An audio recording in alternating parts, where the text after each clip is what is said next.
Às vezes, boas ideias não vão para frente simplesmente porque ninguém as compartilha. Mas para mudar isso, a Assembleia Legislativa está ouvindo a sociedade e levando as boas ideias ao plenário. E agora, quer saber como você gostaria de melhorar Mato Grosso? Acesse al.mt.gov.br/propostas ou as redes sociais para contar as suas ideias que merecem ganhar vida. Assembleia Legislativa de Mato Grosso. Você participa, a mudança acontece.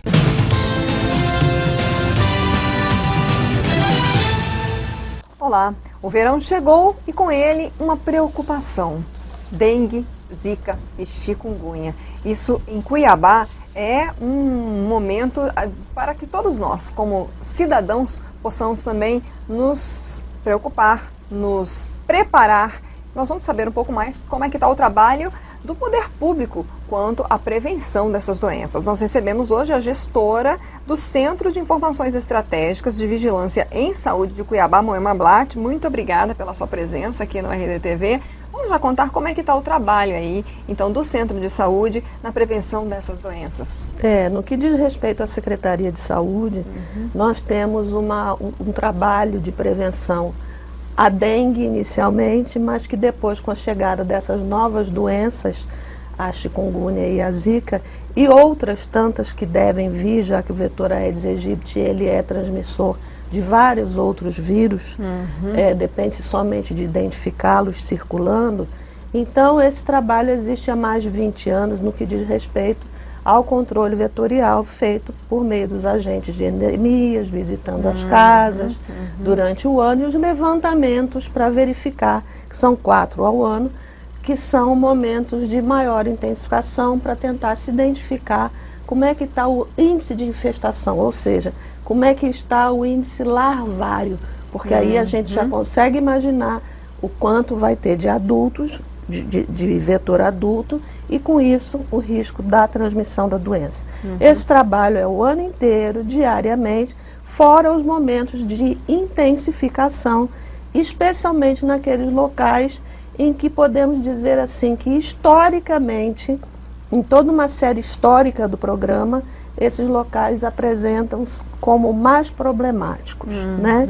O que ocorre é que a partir desse ano, a atual administração criou um comitê intersetorial. Então, outras secretarias fazem parte desse comitê, que reúne-se mensalmente, e ali são deliberadas ações integradas, porque o combate ao vetor, ele não é somente uma ação da saúde. Existem problemas como coleta e destinação de lixo, existem problemas da educação, e hoje estão todos trabalhando numa parceria mais consolidada, não que essa parceria não houvesse, mas agora ela está institucionalizada, de tal forma que nós conseguimos fechar este ano, 2017, com um índice médio anual larvário, o 4º menor em 7 anos de pesquisa. Então, nós consideramos isso um avanço, mas não estamos ainda dentro do ideal. Né? Continuamos com risco. Qual seria o ideal? O ideal é que nós estivéssemos, esses índices são categorizados segundo as diretrizes do Ministério da Saúde. Esses índices são categorizados em situação satisfatória, quer dizer, controlada, uma situação de alerta, que é até 3,99, e uma situação de risco.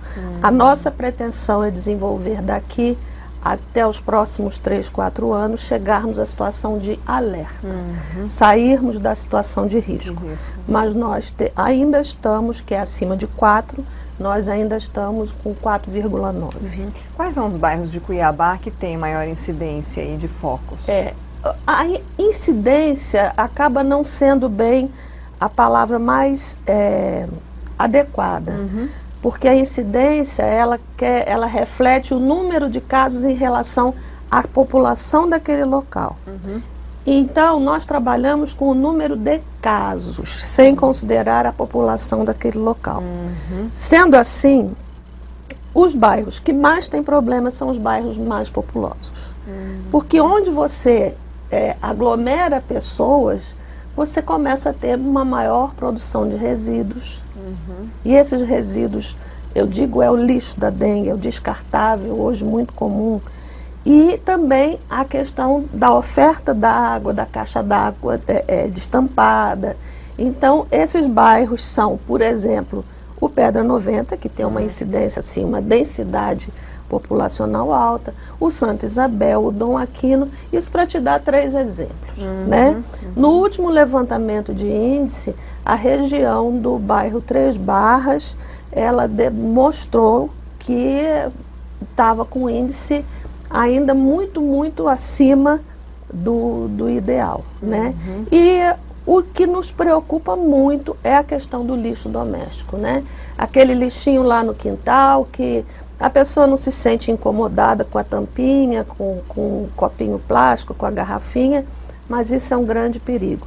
E não se justifica, porque é um lixo que ele pode ser recolhido numa sacolinha, com uma coleta regular, 3 vezes por semana, normalmente. Então, não se justifica o acúmulo desse lixo. Então, na verdade, a gente ouve muito na mídia, na imprensa, esse alerta para as pessoas terem o cuidado com o seu lixo, com a sua caixa d'água, mas ainda é, digamos, o calcanhar de Aquiles nessa prevenção dessas doenças, né? É importante, eu acho que nem que as pessoas enjoem de ouvir, mas é necessário que haja essa conscientização. Essa conscientização ela é realizada há mais de o trabalho, né? Há mais de 20 anos, desde que o programa foi criado. E assim, as pessoas, eu não digo a você que seria o caso de enjoar de ouvir. Elas precisam ouvir. Sim. Entendeu? Porque realmente elas não conseguem entender. E existe um detalhe muito importante nisso, em que elas precisam compreender que aquele lixo no seu quintal não só vai adoecer alguém da sua família, como um vizinho. O vetor ele tem o poder de voar 400 metros. Então ele pode fazer uma postura aqui e se alimentar do sangue na casa do vizinho. Enfim, obviamente ele vai se alimentar do local mais próximo onde puder colocar os ovos, porque assim a reprodução para ele é mais rápida. E o objetivo do vetor é manter a espécie, perpetuar a espécie, né?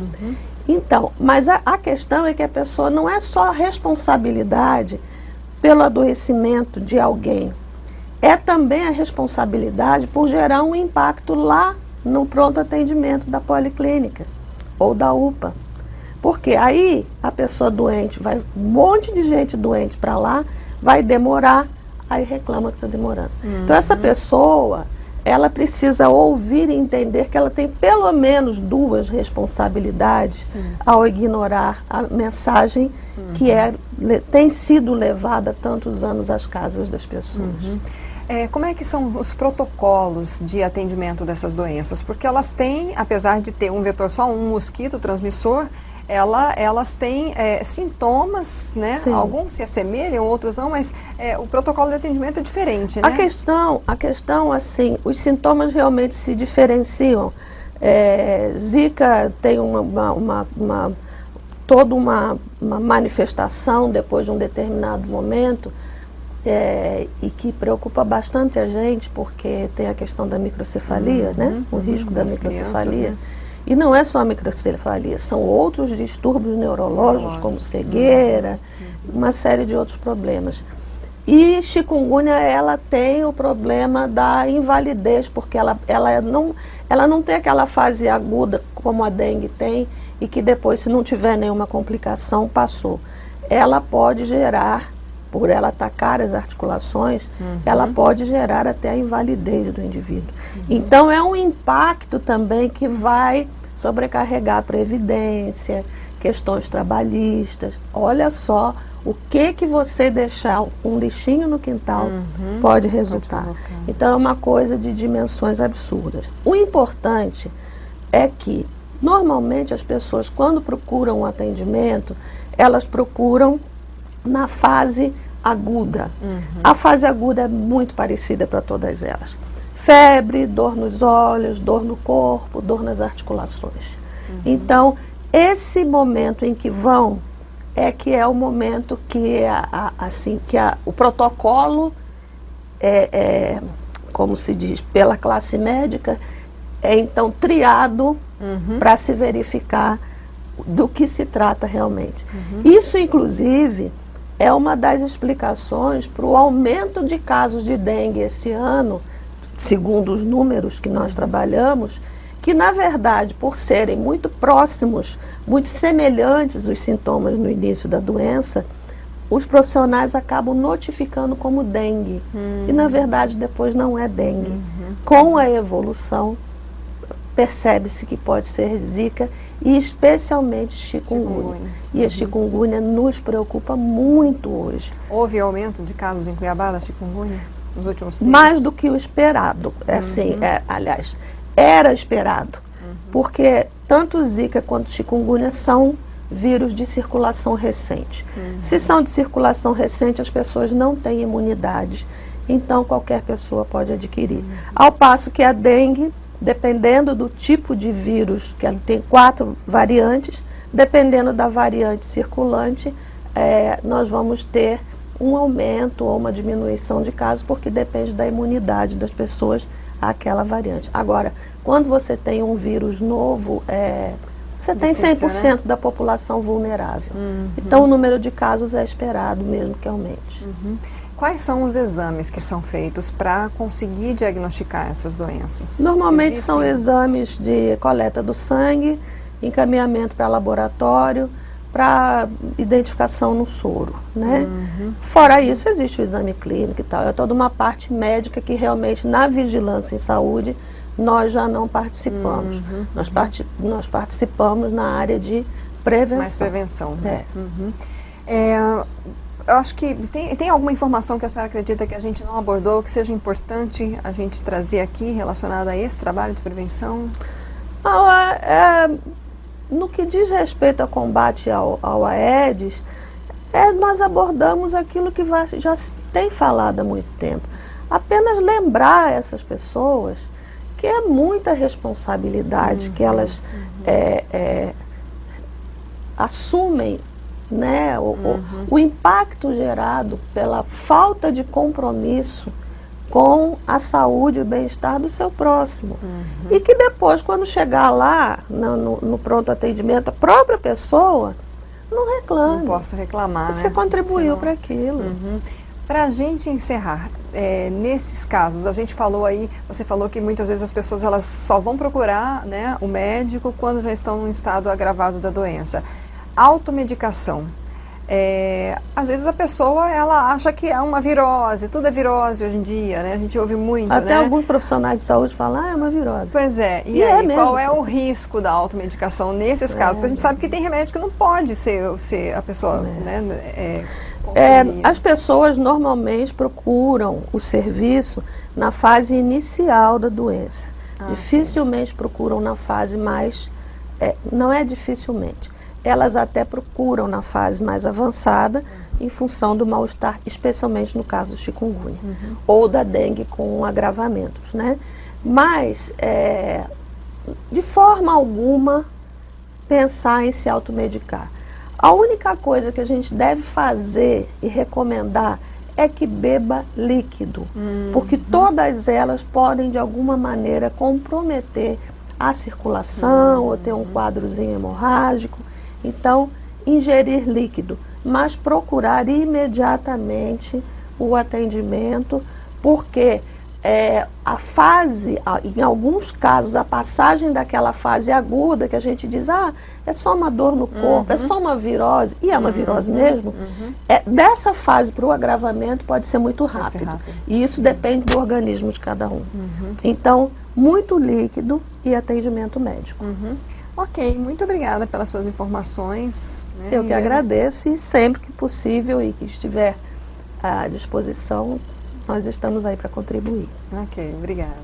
Nós conversamos com Moema Blatt, ela é gestora do Centro de Informações Estratégicas de Vigilância em Saúde de Cuiabá, falando do trabalho de prevenção à dengue, zika e chikungunya, 3 doenças, na verdade, que preocupam muito não só o poder público, mas também a população quando começam a ver próximos da sua casa ou até na sua própria casa, pessoas adoecendo. E aí ficou aqui esse alerta dela. As pessoas ouvem, mas não prestam atenção, não tomam atitudes para olhar na sua casa, no seu próprio quintal, onde existe foco para que o Aedes aegypti vá lá e coloque os seus ovos. Então, faço esse convite para você.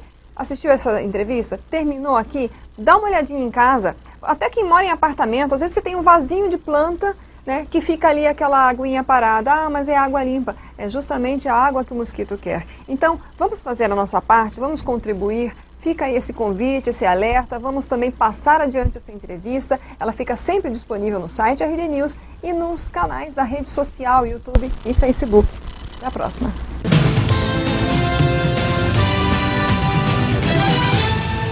Oi, tudo bem? Eu tô aqui para falar sobre um dado que chama atenção. Você sabia que, segundo pesquisas, mais da metade da população mato-grossense não tem a menor ideia do que a Assembleia Legislativa faz?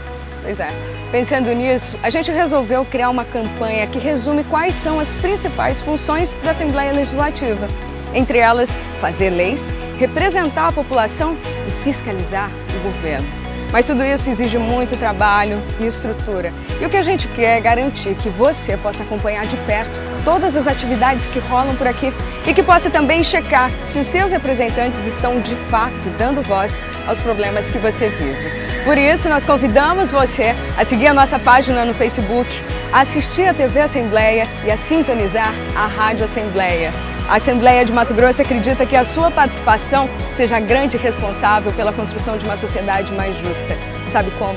Além de acompanhar, você pode também sugerir. A gente criou uma ferramenta que possibilita que você, cidadão, possa dar vida às suas ideias. E você, tem alguma sugestão de um projeto de lei? Então acesse www.al.mt.gov.br/propostas, cadastre-se e envie para nós. A sua sugestão pode virar lei. Já pensou que legal?